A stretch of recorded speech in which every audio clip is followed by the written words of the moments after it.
Last weekend, my family decided to host a good old-fashioned potluck dinner, the kind where everyone's supposed to bring a dish and we all pretend to be surprised when Aunt Linda shows up with her infamous ambrosia salad.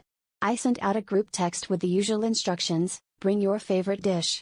Please coordinate so we don't get duplicates. Immediately, my cousin Mark replied dibs on bread, which I thought was a joke.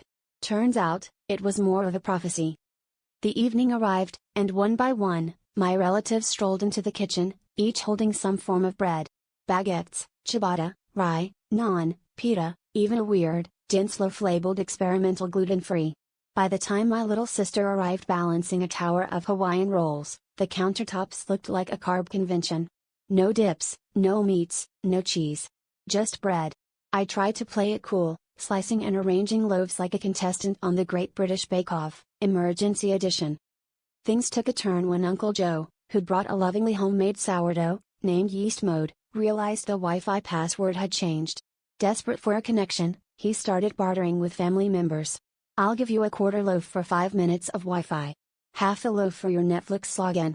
Full loaf if you make my phone forget the neighbor's network named FBI surveillance van. Suddenly, the dining room was less a family gathering and more a bread-based black market, complete with my grandma smuggling a bagel under her cardigan and my dad forming a roll cartel in the den. By dessert, the only things left were breadcrumbs and broken dreams, and Uncle Joe was still offline, muttering about the yeast of his worries. That's when my mom, surveying the chaos, sighed and said, "Well, at least now we know who brings what to the table."